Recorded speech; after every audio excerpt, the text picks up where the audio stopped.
There are two methods for applying undercoating to the vehicles. The first method we're going to show you is the solvent-based product in a 40-ounce container. First thing you want to do is shake the product before use. The product should be stored in a warm area away from outside walls. The application equipment is the siphon type gun.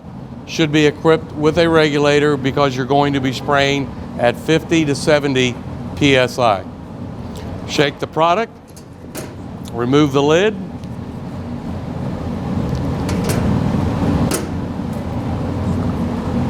attach the gun,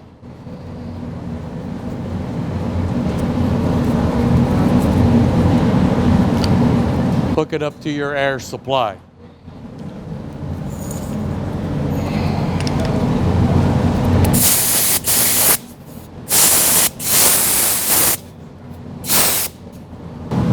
Components of the vehicle that we do not spray with undercoating, of course, is number one, we do not spray any of the brake components, the calipers, the backing plates, the rotors. Keep the undercoating off of these. Of course, that's going to help keep it off the wheels. Transfer cases, the engine, the oil pan, the short drive shafts on four-wheel drives, we do not spray. The catalytic converter or any part of the exhaust is not sprayed with undercoating. The entire exhaust system is not sprayed with undercoating. Any of the pipes, any of the mufflers, any of the catalytic converters are not sprayed. Transfer cases are not sprayed, as well as the exhaust and the drive shafts. Drive shafts are balanced. If you spray too much undercoating on a drive shaft, it will put it out of balance and give the vehicle a vibration. Plastic fuel tanks, it is not necessary to spray the plastic fuel tanks. However, we will apply undercoating to the straps that hold it into place. Rear differentials are not sprayed. Differentials need to dissipate heat. Therefore, we do not spray it because undercoating is an insulator and it will trap the heat. Do not spray the differentials. Before beginning to spray the undercoating, it will be necessary to lower the spare tire so that you can spray the body above it. To begin spraying out of the bottle, adjust your air pressure to approximately 50 to 70 psi. Hold the gun at approximately arm's length, 6 to 8 inches from the vehicle, and begin spraying.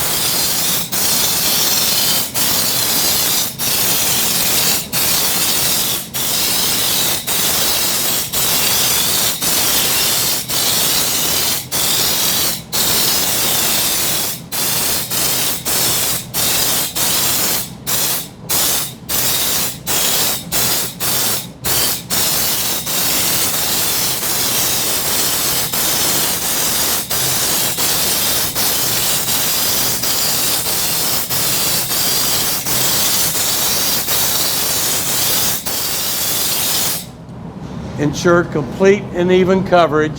The product is not to be extremely thick, just a nice thin even coating is all that is required.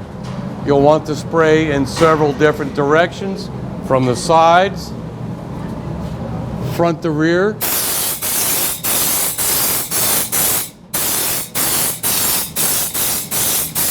to ensure that no areas are missed.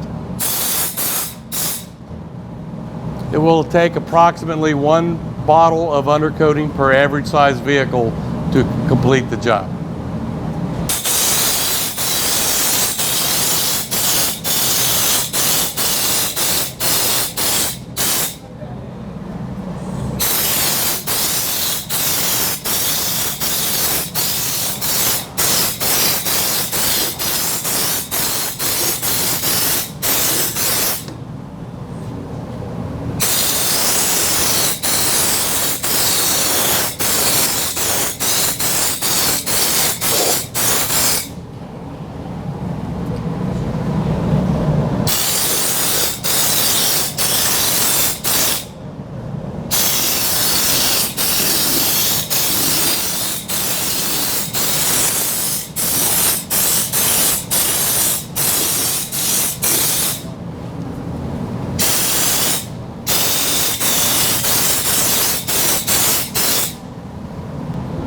One area that needs to be undercoated is earlier we used the rust proofing up in the upper side of the box, side box. Now we're going to undercoat the lower side.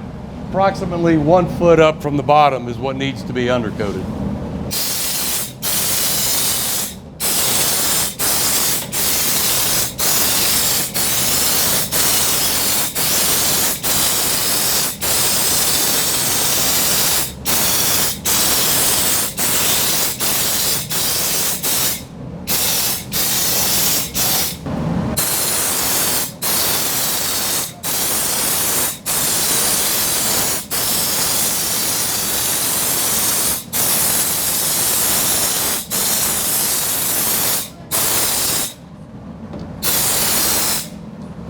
A small amount of overspray on the heat shield should not cause a concern. Just do not spray the heat shield directly.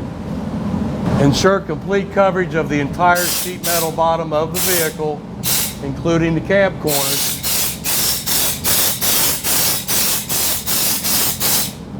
Generally, it's advisable not to squeeze the trigger and hold it down. Just do short bursts. That way you won't use excessive product.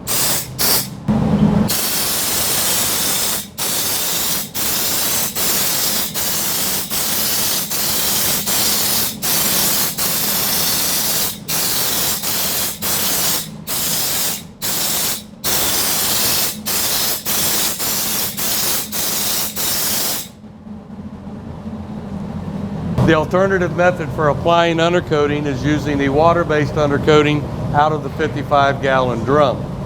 We will utilize an airless spray system to apply this undercoating. This airless spray system is a 15-to-1 pump, so that the only thing that comes out of the gun is product itself. It does not get mixed with air. Once the pump is assembled, attach your air supply. We're going to run approximately 50 psi of inlet air pressure.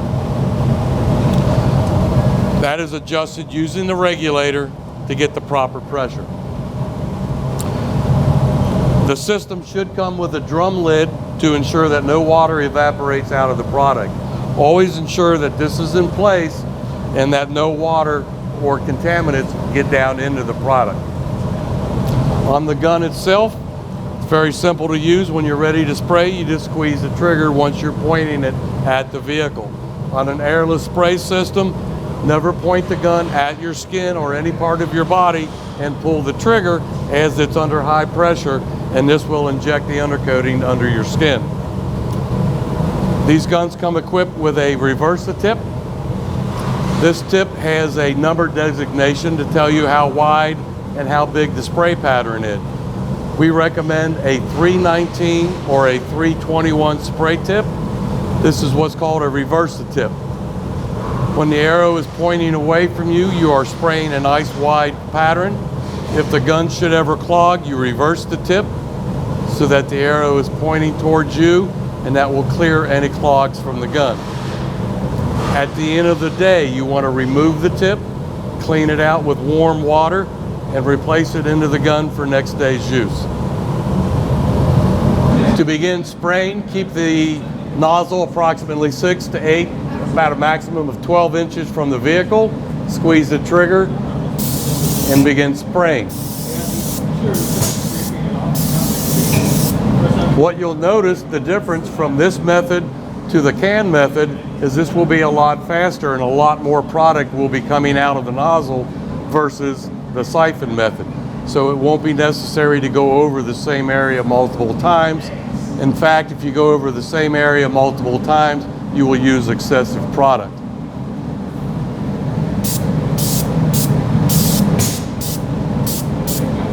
Again, we're going to use the same method. We're not going to squeeze the trigger and just hold it down. We're going to spray in short bursts so we don't use excessive product.